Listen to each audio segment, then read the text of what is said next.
11. Acecho, intento y la posición de ensueño. Al día siguiente, al comenzar a caer la noche, don Juan vino al cuarto donde yo hablaba con Genaro. Me tomó del brazo, y cruzamos la casa hasta el patio trasero. Ya había oscurecido bastante. Empezamos a caminar alrededor del corredor. Mientras caminábamos, don Juan me dijo que quería advertirme nuevamente que, en el camino del guerrero es muy fácil perderse en complejidades. Dijo que los videntes se enfrentan a grandes enemigos que pueden destruir sus propósitos, enturbiar sus objetivos y debilitarlos, enemigos creados por el mismo conocimiento que los guerreros buscan, aunado al sentido de indolencia, imprudencia e importancia personal que son partes integrales del mundo cotidiano. Comentó que fueron tan enormes y tan graves los errores cometidos por los antiguos videntes como resultado de la indolencia, la imprudencia y la importancia personal que los nuevos videntes no tuvieron más opción que rechazar su propia tradición. La cosa más importante que necesitaban los nuevos videntes, prosiguió don Juan, eran medidas prácticas para poder mover sus puntos de encaje. Puesto que no las tenían, empezaron por desarrollar un gran interés en ver el resplandor de la conciencia, y como resultado perfeccionaron 3 técnicas que llegaron a ser sus obras maestras. Don Juan dijo que, con esas 3 técnicas, los nuevos videntes lograron una extraordinaria y sumamente difícil hazaña. Lograron mover sistemáticamente el punto de encaje de su posición acostumbrada. Reconoció que los antiguos videntes también habían logrado la misma hazaña, pero por medio de maniobras con bases caprichosas e idiosincráticas. Explicó que lo que los nuevos videntes vieron, al examinar el resplandor de la conciencia, dio lugar al orden en el que arreglaron las verdades del estar consciente de ser, descubiertas por los antiguos videntes. Ese orden se conoce como la maestría de la conciencia. Partiendo de ahí, desarrollaron las 3 técnicas.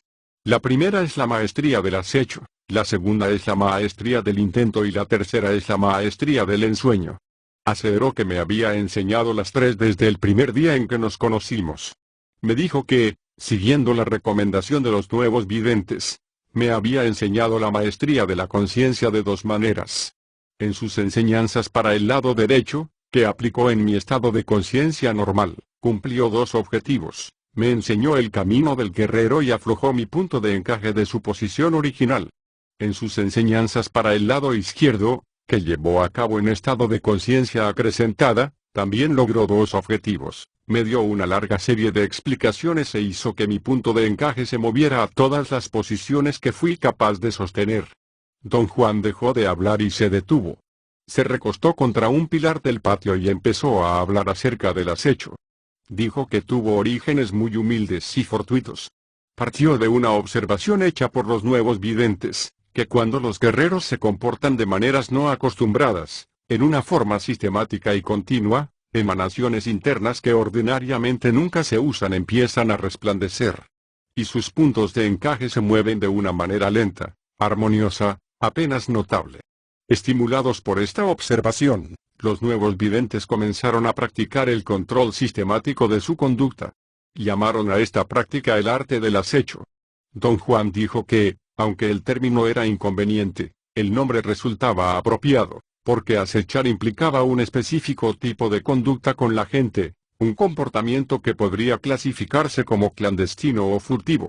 Armados con esta técnica, los nuevos videntes abordaron lo conocido de una manera sobria y fructífera. Mediante su práctica continua, movieron a sus puntos de encaje de una forma lenta pero constante. En materia de procedimientos, el acecho es uno de los 2 grandes logros de los nuevos videntes, dijo. Ellos son los que decidieron que se le debía enseñar esa técnica a un nahual de hoy en día cuando su punto de encaje se ha movido a bastante profundidad en el lado izquierdo. El motivo de esta decisión es que el nahual tiene que aprender los principios del acecho sin el estorbo del inventario humano. Después de todo, el nahual es el líder de un grupo, y para guiar a ese grupo tiene que actuar con tremenda rapidez sin tener primero que cavilar en lo que va a hacer. Otros guerreros pueden aprender el acecho en la conciencia normal, aunque es aconsejable que lo hagan en la conciencia acrecentada, no tanto por el valor de la conciencia acrecentada, sino porque le infunde al acecho un misterio que realmente no posee. El acecho es simplemente comportamiento con la gente. Dijo que ahora yo podía entender que el movimiento del punto de encaje era la razón por la cual los nuevos videntes le daban un valor tan alto a los pinches tiranos. Actuar con los pinches tiranos obliga a los videntes a usar los principios del acecho, y al hacerlo, los ayuda a mover sus puntos de encaje. Le pregunté si los antiguos videntes tenían alguna noción acerca de los principios del acecho. Acechar pertenece exclusivamente a los nuevos videntes, dijo.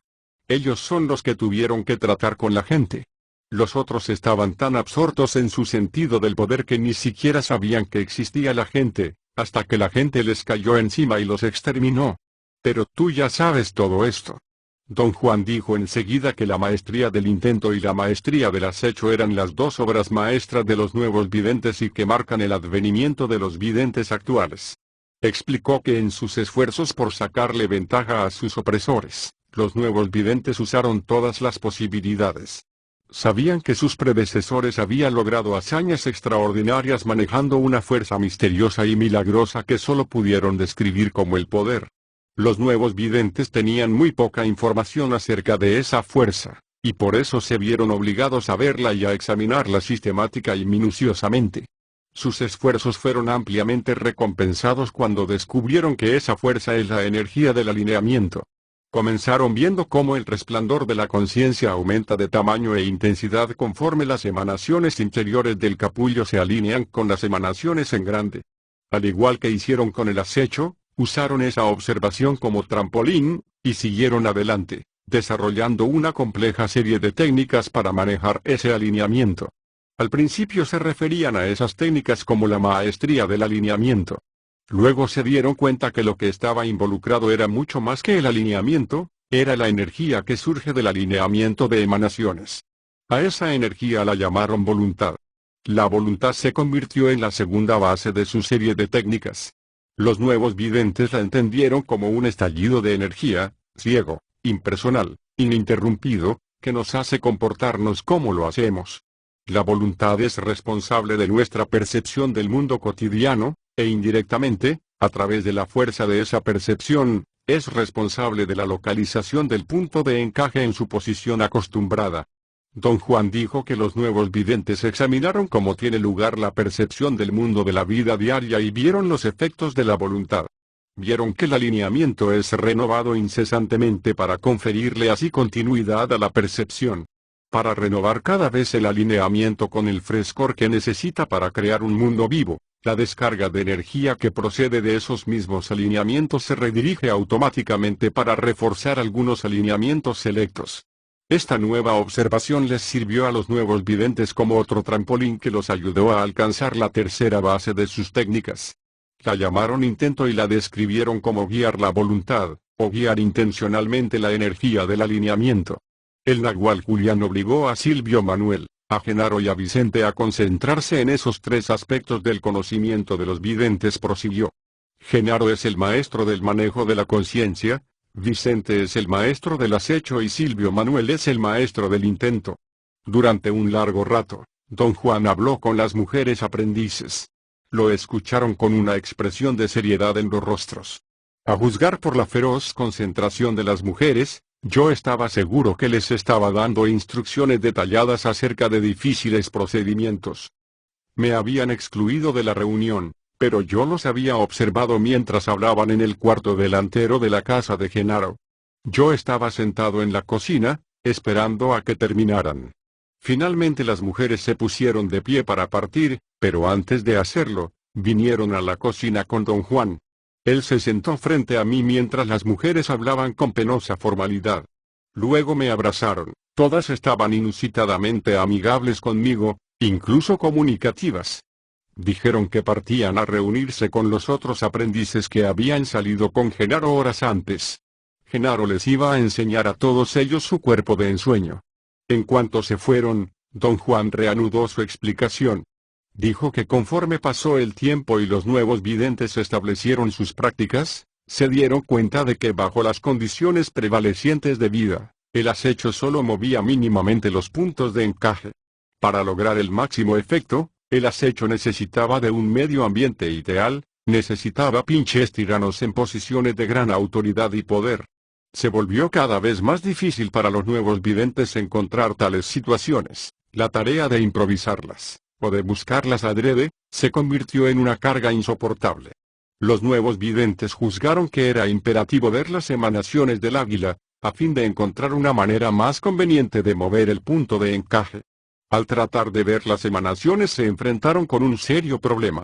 Se dieron cuenta de que no hay manera de verlas sin correr un riesgo mortal, y sin embargo tenían que verlas. Esa fue la época en la que usaron la técnica de ensueño de los antiguos videntes como un escudo para protegerse del golpe mortal de las emanaciones del águila. Y, al hacerlo, encontraron que el ensueño en sí era la manera más efectiva de mover el punto de encaje. Una de las órdenes más estrictas de los nuevos videntes, prosiguió Don Juan, fue que los guerreros tienen que aprender a ensoñar mientras están en un estado de conciencia normal. Siguiendo esa orden, comencé a enseñarte el ensueño casi desde el primer día en que nos conocimos. ¿Por qué ordenan los nuevos videntes que el ensueño tiene que enseñarse en la conciencia normal? Pregunté. Porque ensoñar es muy peligroso y los ensoñadores muy vulnerables, dijo. Es peligroso porque la fuerza del alineamiento es inconcebible, y los ensoñadores son vulnerables porque el ensueño los deja a merced de esa fuerza. Los nuevos videntes descubrieron que en nuestro estado de conciencia normal tenemos incontables defensas que pueden protegernos de la fuerza de las emanaciones que nunca son usadas y que repentinamente se alinean en el ensueño. Don Juan explicó que el ensueño, como el acecho, también comenzó con una simple observación. Los antiguos videntes observaron que en sueños, el punto de encaje se mueve ligeramente al lado izquierdo, de una manera muy natural. Y aunque uno no sueñe, el punto de encaje pierde algo de su fijeza mientras uno duerme, y empieza a hacer resplandecer muchísimas emanaciones que nunca se usan. Los antiguos videntes inmediatamente tomaron esa observación, y empezaron a trabajar con ese movimiento natural hasta que pudieron controlarlo. Llamaron a ese control ensoñar, o el arte de manejar el cuerpo de ensueño. Comentó que no hay manera de describir la inmensidad del conocimiento acerca del ensueño que los antiguos videntes tenían. Sin embargo, solo en muy escasa medida resultó útil a los nuevos videntes. Y así, al llegar el momento de la reconstrucción, ellos solo utilizaron lo más esencial del ensoñar para ver las emanaciones del águila y para mover sus puntos de encaje. Dijo que los videntes, antiguos y nuevos, entendían el ensueño como el control del leve movimiento natural que experimenta el punto de encaje durante el sueño. Subrayó que el controlar ese cambio no implica de ninguna manera dirigirlo, sino mantener al punto de encaje fijo en la posición a la que se mueve durante el sueño, una maniobra extremadamente difícil que los antiguos videntes lograron perfeccionar con enorme esfuerzo y concentración.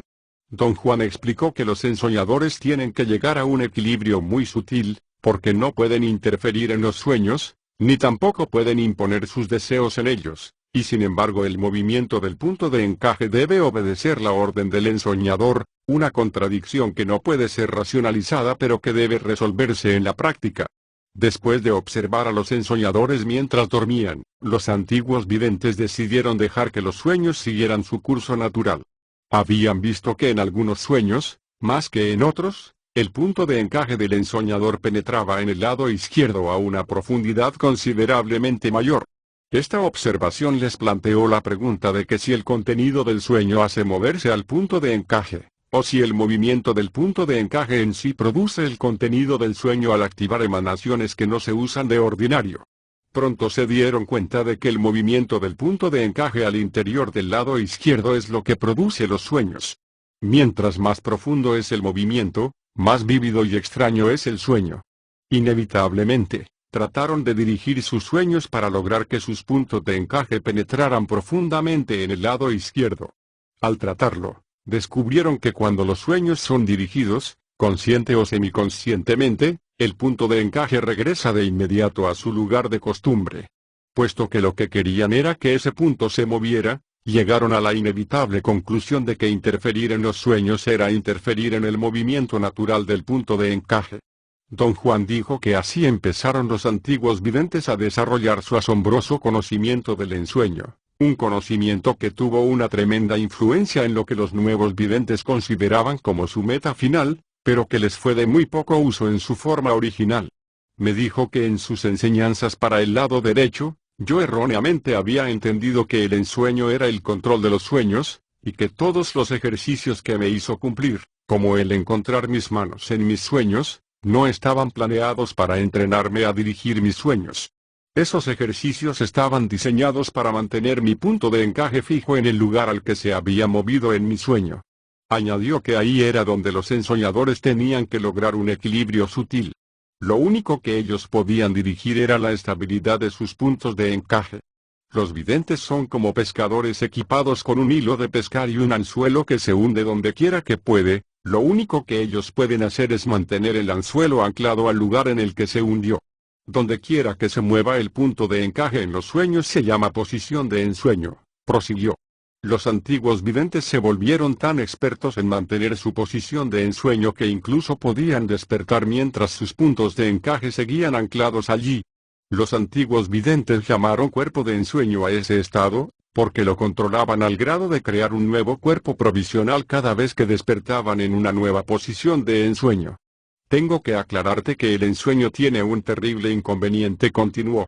Pertenece a los antiguos videntes. Está viciado con su estado de ánimo. He sido muy prudente contigo al enseñarte a ensoñar, pero aún así el peligro es inminente. ¿De qué me está usted previniendo, don Juan? Pregunté. Te estoy previniendo de los impresionantes peligros que existen en el ensueño, contestó. Al ensoñar realmente no hay manera de dirigir el movimiento del punto de encaje. Lo único que afecta a ese movimiento es la fuerza o la debilidad interna de los ensoñadores. Y ahí tenemos al primer peligro inminente. Dijo que al principio los nuevos videntes tuvieron profundos escrúpulos en usar el ensueño. Estaban seguros de que, en vez de fortificar, el ensueño debilitaba y volvía compulsivos y caprichosos a los guerreros. Todos los antiguos videntes fueron así. Puesto que no les quedaba otra opción más que usarlo, para contrarrestar el atroz efecto del ensueño, los nuevos videntes desarrollaron un magnífico sistema de comportamiento llamado el camino o la senda del guerrero. Con ese sistema, los nuevos videntes se fortificaron y adquirieron la fuerza interna que necesitaban para guiar en sueños el movimiento del punto de encaje.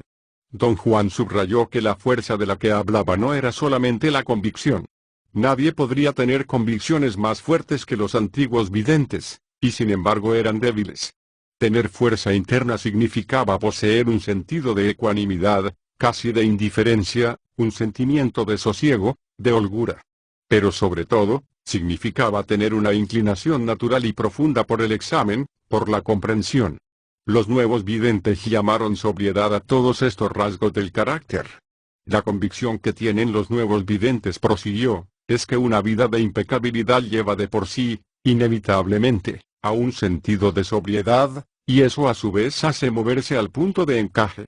Ya te dije que los nuevos videntes creían que el punto de encaje puede moverse, desde adentro. Ellos sostuvieron que los hombres impecables no necesitan que alguien los guíe, que por sí solos, mediante el ahorro de su energía pueden hacer todo lo que hacen los videntes. Lo único que necesitan es una oportunidad mínima, solamente necesitan estar conscientes de las posibilidades que los videntes han descubierto. Le dije que nos encontrábamos otra vez en la misma posición en la que nos hallábamos siempre en mi estado de conciencia normal. Yo seguía convencido de que la impecabilidad o el ahorro de energía eran conceptos tan vagos que podían ser interpretados por cualquiera como se le diera la gana. Quería decir más para continuar mi alegato, pero un extraño sentimiento se apoderó de mí. Fue una sensación física, como si yo atravesara velozmente una masa. Y luego rechacé mi propio argumento. Supe sin duda alguna que don Juan tenía razón. Todo lo que se requiere es impecabilidad, eso es energía. Todo comienza con un solo acto que tiene que ser premeditado, preciso y continuo. Si ese acto se lleva a cabo por un período de tiempo largo, uno adquiere un sentido de intento inflexible que puede aplicarse a cualquier cosa. Si se logra ese intento inflexible, el camino queda despejado. Una cosa llevará a otra hasta que el guerrero emplea todo su potencial. Cuando le conté a don Juan las ideas que se me acababan de ocurrir, se rió con verdadero deleite y exclamó que eso era un ejemplo llovido del cielo. Explicó que la sobriedad había movido a mi punto de encaje a una posición que fomentaba la comprensión. Pero, de igual manera, el capricho pudo moverlo a una posición que solo aumenta la importancia personal, como sucedió incontables veces en el pasado. Hablemos ahora del cuerpo de ensueño, prosiguió. Los antiguos videntes concentraron todos sus esfuerzos en explorar y explotar el cuerpo de ensueño. Y lograron usarlo como un cuerpo más práctico, lo que equivale a decir que se recreaban a sí mismos de maneras cada vez más extrañas. Don Juan sostuvo que era un conocimiento general entre los nuevos videntes que grandes grupos de los antiguos brujos toltecas jamás regresaron después de despertar en una posición de ensueño de su preferencia. Dijo que era muy posible que todos murieron en esos mundos inconcebibles, pero que también era posible que aún siguiesen vivos, en sabe Dios qué desfiguradas formas o maneras. Dejó de hablar, me miró y soltó una gran carcajada.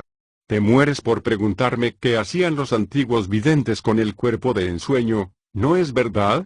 Preguntó alentándome a hacer la pregunta con un movimiento de su mentón. Don Juan declaró que Genaro, siendo el maestro indisputable del estar consciente de ser, me había mostrado su cuerpo de ensueño muchas veces, mientras me encontraba en un estado de conciencia normal. El efecto que buscaba Genaro con sus demostraciones era que mi punto de encaje se moviera, no desde una posición de conciencia acrecentada, sino desde su posición normal. Luego, como si me estuviera dando a conocer un secreto, Don Juan me dijo que Genaro nos esperaba en unas arboledas cercanas a la casa, para mostrarme su cuerpo de ensueño. Repitió una y otra vez que yo me encontraba en el estado de conciencia ideal para ver y entender lo que realmente es el cuerpo de ensueño. Me hizo ponerme de pie, cruzamos el cuarto y llegamos a la puerta de la calle. Cuando yo estaba a punto de abrirla, me di cuenta de que alguien estaba acostado sobre una pila de petates que los aprendices usaban como camas. Pensé que uno de ellos había regresado a la casa mientras Don Juan y yo conversábamos en la cocina.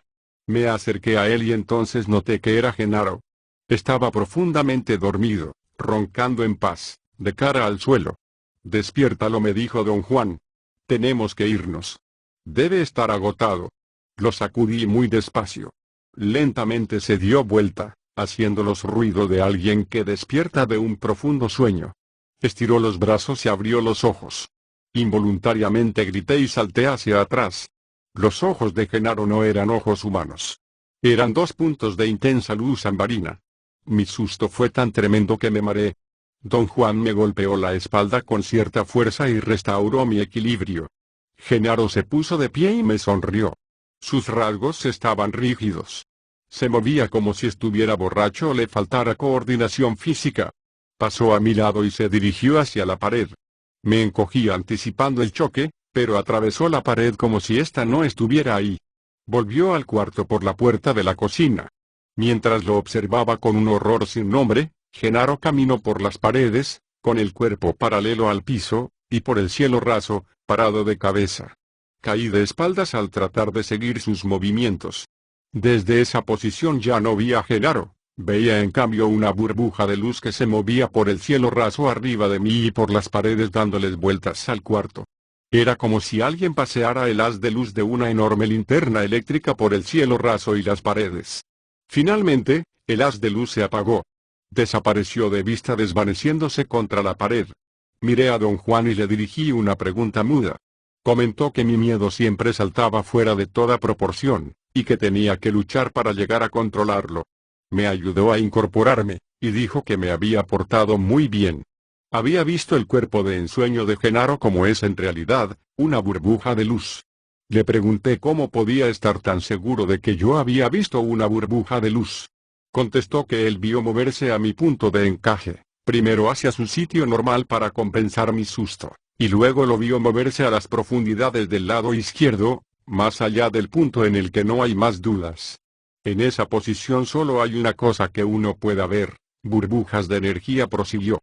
Pero de la conciencia acrecentada a ese otro punto en la profundidad del lado izquierdo solo hay un corto trecho. La verdadera hazaña es hacer que el punto de encaje se mueva, de su sitio normal, al punto donde no hay más dudas.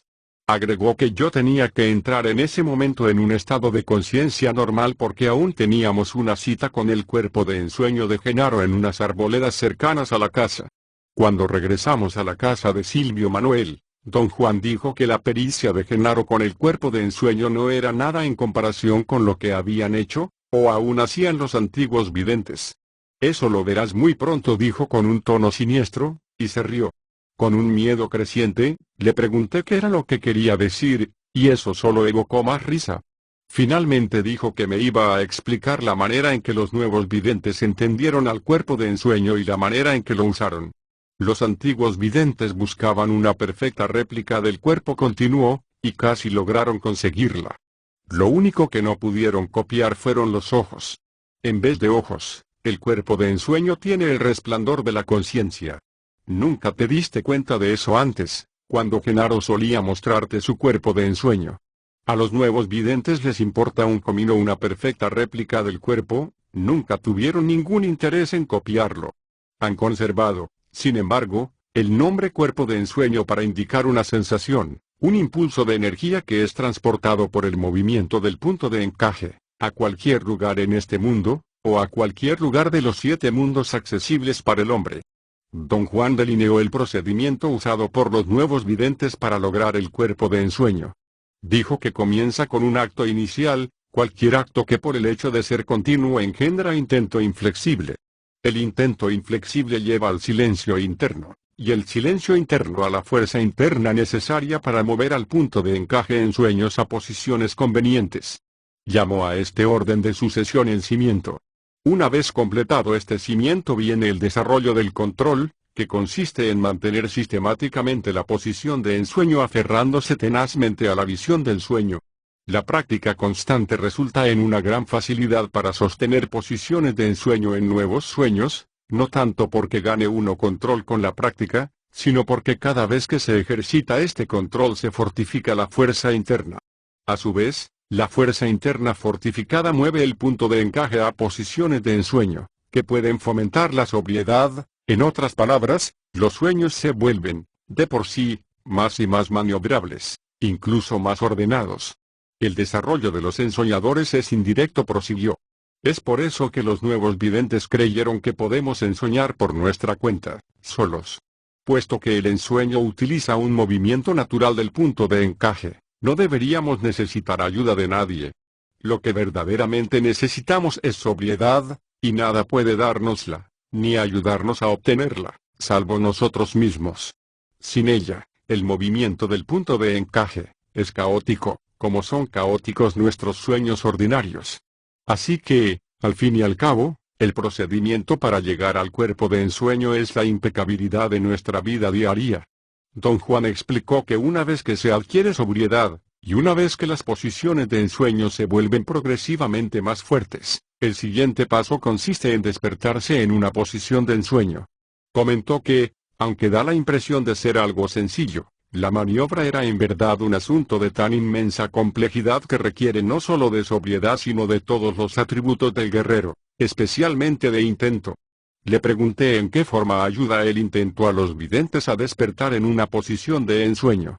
Contestó que la maestría del intento era la técnica más sofisticada que existía, y que era la única manera de dirigir la fuerza del alineamiento.